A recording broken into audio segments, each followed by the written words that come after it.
Hello friends. ये problem जो है वो 24 में जेई एडवांस में फर्स्ट पेपर में पूछा गया था सेक्शन 3 में। लेट एस इक्वल टू ए और मैट्रिक्स है।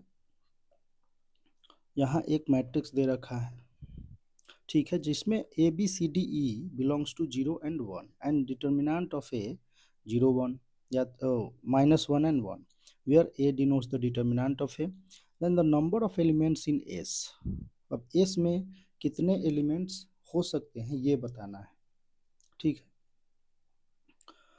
तो फर्स्ट ऑफ ऑल हमारे पास जो ए दे रखा है वो है क्या, वो है 0 1 1 1 ए बी सी डी ई, ये है। इसको ज़रा सॉल्व करें तो अगर हम इसको जीरो करना है, R3 को जीरो करना है, R3 को जीरो करना है तो हम लिख सकते हैं R3 माइनस R2।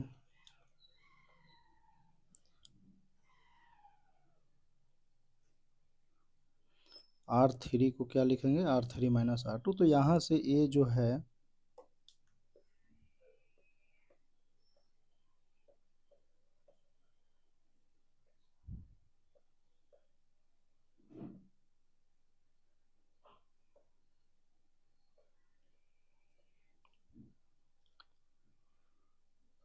तो R3 कुछ ऐसा हो जाएगा 0 B minus A D E minus D, ठीक है। अगर हम डिटर्मिनेंट ऑफ ए अगर निकालते हैं तो 1 के कॉरेस्पॉन्डिंग अगर ओपन इसको कर लिया जाए 1 के कॉरेस्पॉन्डिंग, ठीक है, तो हमारे पास क्या आ जाएगा,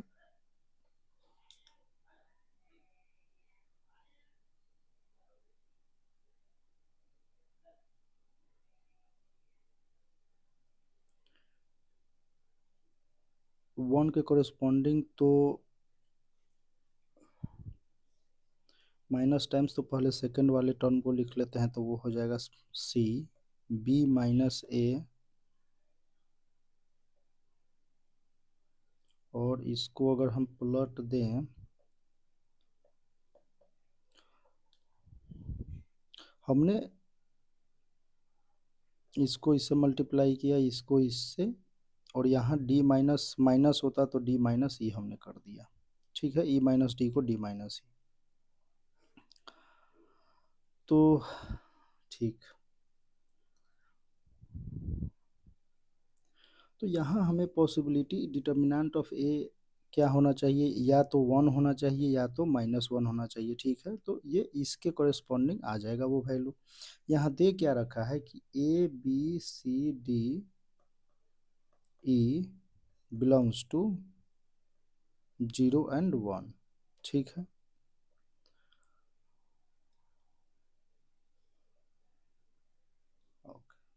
और डिटर्मिनेंट ऑफ ए हमारा क्या है, -1 1 and -1। तो एक काम करते हैं, अगर हम सी को पहले केस, चलो केस एक बना लेते हैं, केस 1। अगर हम, हमारे पास है क्या, determinant of A equal to C B minus A plus D minus E, ठीक। अगर हम ऐसा करें कि केस 1 में सी इक्वल टू हम 0 ले लें, सी इक्वल टू 0 ले लेते हैं, तो डिटर्मिनेंट ऑफ ए या तो 1 या तो -1 आना चाहिए। तो सी इक्वल टू 0 के कॉरेस्पॉन्डिंग, सी इक्वल टू 0 के कॉरेस्पॉन्डिंग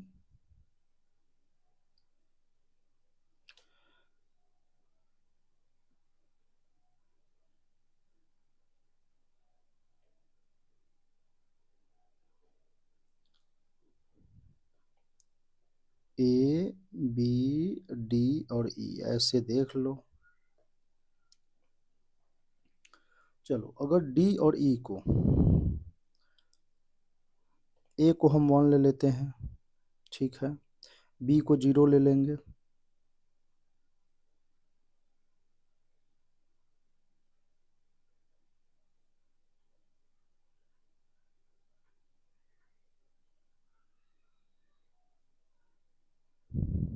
ठीक, तो यहाँ से 0 माइनस 1 तो हो चुका है, और वैसे भी c माइनस 0 है, तो एक सेकंड ऐसे नहीं करते हैं इसको, वेट वेट, जब c हमारा 0 है तो ये तो मल्टीप्लाई जो भी करो 0 ही आएगा, तो d माइनस ई डिसाइड करेगा कि इसका डिटर्मिनेंट 1 और माइनस 1। तो इस केस में हम क्या करेंगे, d को हम क्या करते हैं, d को हम 1 ले लेते हैं, e को 0 ले लेते हैं, ठीक है, और a b जो है आप कुछ भी ले सकते हैं, 0 ले लीजिए, 1 ले लीजिए, कोई प्रॉब्लम नहीं है, ठीक है। मीन्स ये तो हो गया, इसके साथ अगर a हमारा 0 हो जाए, b भी 0 हो जाए, कोई प्रॉब्लम नहीं, a हमारा 1 हो जाए, b भी 1 हो जाए, a 0 b 1 and a 1 b 0, ऐसा। तो यहाँ से 4 केस हमारे आ जाएंगे इस प्रकार से, ठीक है। और इसके कॉरेस्पॉन्डिंग जो हमारा डिटर्मिनेंट आ रहा है वो क्या आ रहा है, 1 आ रहा है, ठीक है। अब एक काम करते हैं कि d, और हमने d इक्वल टू 1 और e इक्वल टू 0 लिया, ये भी तो हो सकता है कि d इक्वल टू 0 हो जाए और e इक्वल टू 1 हो जाए। अब e इक्वल टू 1 जब होगा तो डिटर्मिनेंट तो हो जाएगा -1, e को 1 लोगे, d को 0, तो यहाँ क्या हो जाएगा, ये -1, ठीक है। बस फिर इसमें यही 4 कंडीशन आ जाएंगे कि a equal to 0, b equal to 0, क्योंकि a माइनस बी या b माइनस ए क्या है, b माइनस ए कुछ भी हो सकते हैं, क्योंकि c से मल्टीप्लाई हो रहा है, तो 0 0 अगर ले लेते हैं, फिर a equal to 0, b equal to 1 ले लेते हैं, a equal to 1, b equal to 0, a equal to 1, b equal to 1, ऐसा। तो यहाँ से भी 4 हमारे आ रहे हैं, 4 पॉसिबिलिटी, यहाँ से भी 4 पॉसिबिलिटी है, यहाँ से भी 4 पॉसिबिलिटी है,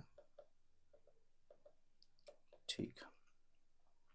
ये तो कब था, जब ये केस हमारा 1 c इक्वल टू 0 चल रहा था तब था। अगर हम c को 1 ले लें और उसके कॉरेस्पॉन्डिंग देखते हैं कि ये क्या क्या वैल्यू ले रहा है,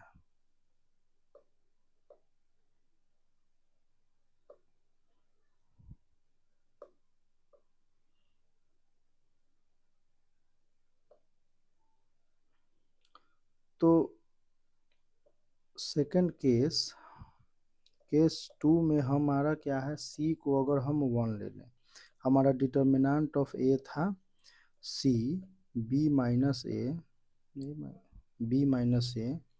प्लस d माइनस ई, डिटर्मिनेंट या तो 1 होगा या तो -1 होगा, और a b c d e जो है वो 0 एंड 1 है, ठीक है।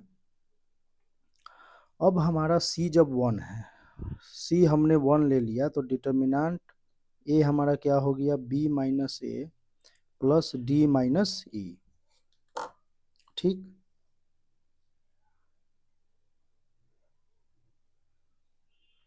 तो एक काम करते हैं, d और e को हम पहले 0 ले लेते हैं,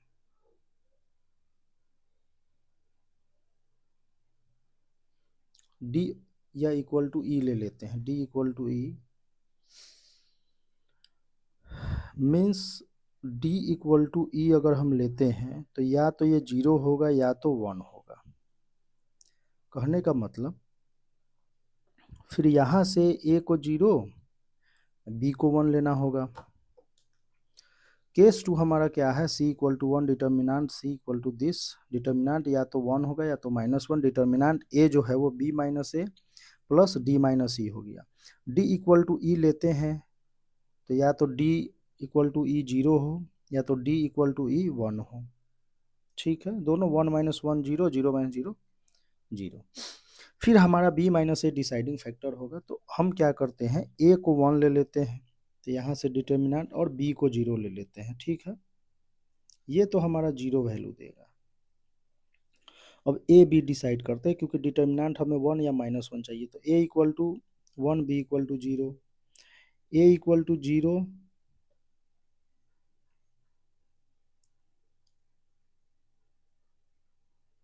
एंड b इक्वल टू 1 ले लो।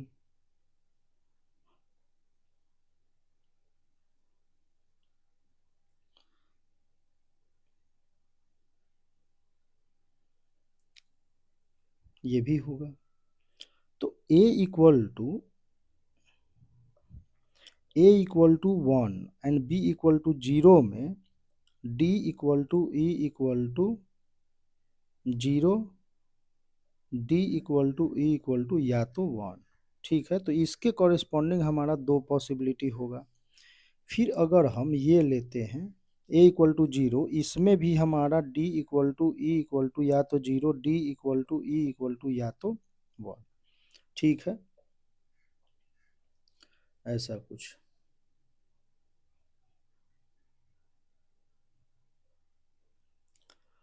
ठीक, अब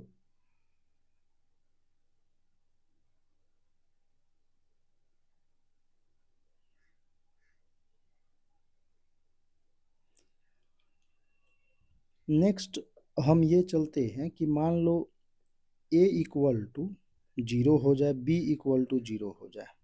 अब हम चलते हैं कि a b 0 हो, तो यहाँ अगर हम देखें तो वैसे ही इसका डबल हो जाएगा, क्योंकि a माइनस बी और d माइनस ई लगभग दोनों ऐसा ही ये भी है।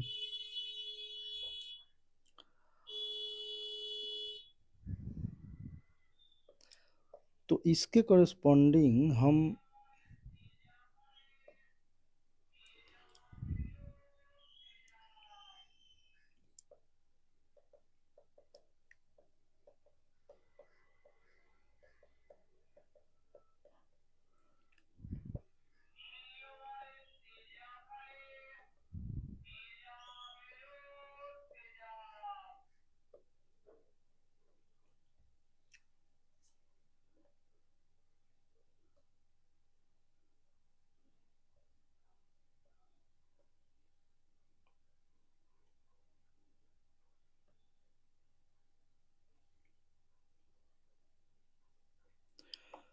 यहाँ हमारा b माइनस ए और d माइनस ई है, तो या तो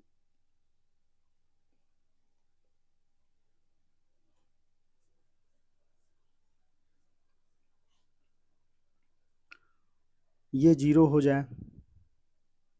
ठीक है,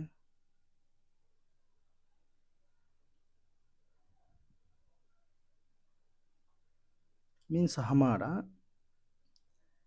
a equal to B equal to 0। एक तो केस हो गया कि a equal to B equal to 0 अगर हम है लेते हैं, तो d माइनस ई या तो 1 होना चाहिए या तो -1 होना चाहिए। तो इसके कॉरेस्पॉन्डिंग दो वैल्यू आ जाएंगे।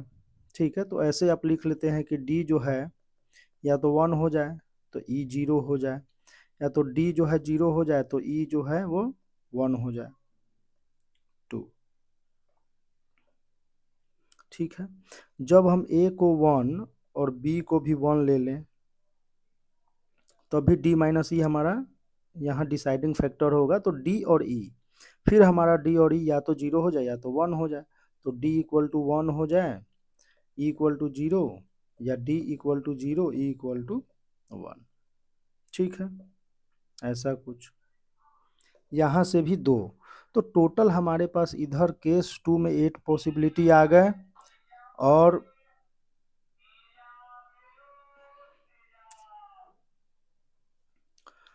केस 1 में भी हमारे पास 8 पॉसिबिलिटी आ गए। यहाँ 4 एंड 4 8, एंड इधर से 2 2 2 2, तो ये 8। तो टोटल केस 2 में भी हमारे पास है 8 पॉसिबिलिटी।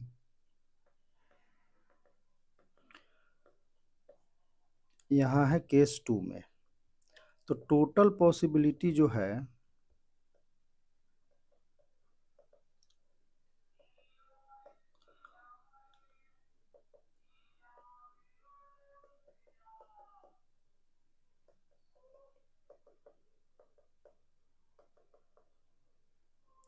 16 पॉसिबिलिटी।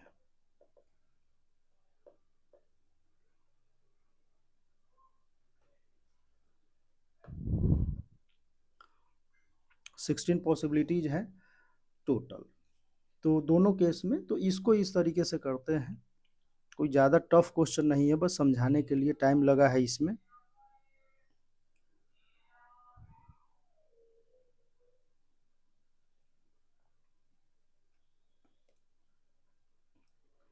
क्वेश्चन आपका ये है, इसको एक बार फिर से देख लेते हैं। जैसे ये तो यहाँ डिटर्मिनेंट दे रखा है, यहाँ ए बी सी डी ई जी या तो 0 या तो 1। ए जो है वो या तो -1 या तो 1 होना चाहिए। तो हमने क्या किया कि इसको थोड़ा और डिटर्मिनेंट इस निकाला, तो ये आया c into B minus A plus D minus C. A B C D है 0 to 1। A B C D क्या है, 0 and 1 है, या तो 0 या तो 1। डिटर्मिनेंट ऑफ ए है सी, हमने केस 1 ले लिया। यहाँ केस 1 हमारा है c equal to 0। c equal to 0 करते हैं ये 0। अब d माइनस ई फैक्टर होगा डिसाइडिंग, तो या तो d 1 हो जाए e 0 हो जाए, ठीक है। तो D1 और E0 के कॉरेस्पॉन्डिंग ए बी तो हम कुछ भी ले सकते हैं। यहाँ से देखें तो ए बी तो कुछ भी होगा, क्योंकि ए बी चेंज होगा तो ये डिटर्मिनेंट भी चेंज होगा, ठीक है। तो उसके कॉरेस्पॉन्डिंग हमने A0 B0 A1 B1 ऐसे करके ले लिया, तो ये क्या आया, 4 पॉसिबिलिटी यहाँ से है। उसी प्रकार जब हमने D0 और E1 लिया, D0 और E1, तो यहाँ से डिटर्मिनेंट क्या आया, -1। डिटर्मिनेंट आया आपका -1। इसके कॉरेस्पॉन्डिंग फिर ए और बी को हमने देखा, तो यहाँ से भी 4 पॉसिबिलिटीज आए इसके। केस 2 हमारा है जिसमें हमने सी को 1 ले लिया। सी को 1 लिया क्योंकि डिटर्मिनेंट ए है, एक बार सी को 0 लिया, अब सी को 1, तो ये हमारा फैक्टर आया सी। तो B minus A and D minus C. अब हमारे पास है B minus C, B minus A and D minus C, ठीक है। तो यहाँ से हमने क्या किया, 2 को पकड़ा पहले, तो d माइनस ई को हमने क्या किया कि 0 कर दिया। d minus E, D minus E equal to 0 means d equal to E. अब जब d इक्वल टू ई है तो या तो ये 0 हो सकता है या तो ये 1 हो सकता है, क्योंकि इससे कोई प्रॉब्लम नहीं है। अब डिसाइडिंग b माइनस ए रहेगा, और b माइनस ए में तो हम एक बार b को 1 ले लें जी और 0 ले लें, a को 1 b को 0 इसके। तो इन दोनों में a को जब 1 और b को 0 लेते हैं तब भी d वाला तो ये 2 कंडीशन है ही, तो 2। फिर हम जब a को 0 और b को 1 लेते हैं तब भी ये, क्योंकि d और e इससे कोई फर्क नहीं पड़ेगा, पर यहाँ मैट्रिक्स में फर्क पड़ेगा आपको, ठीक है। इसके कॉरेस्पॉन्डिंग भी हमारा आ गया ये, ठीक। जब a को 1 लिया तो डेल्टा आपका क्या आया, -1, और जब b को 1 लिया तो यहाँ a0 b1, ये तो 0 ही है d, तो ये 1 आया डेल्टा, ठीक। अब हमने क्या किया कि डिटर्मिनेंट ऑफ ए में b minus A and D minus E है, ठीक। तो b, अब इस वाले को हम 0 करेंगे, इसको 0 करेंगे, तो या तो b a 0 हो सकता है या तो 1 हो सकता है, तो ऐसा ही कुछ। फिर a equal to B equal to 0, D equal to, तो d या तो 1 हो जाए e 0 हो जाए, d 0 हो जाए e 1 हो जाए, तो 2 फैक्टर, यहाँ से 2 possibility. Second a equal to B equal to 1, तो या तो d 1 हो जाए e 0 हो जाए, d 0 e 1, फिर यहाँ से 2। तो टोटल केस 2 में हमारे पास 8 पॉसिबिलिटी एंड केस 1 में 8, तो टोटल 16 पॉसिबिलिटीज आपके हैं, ठीक।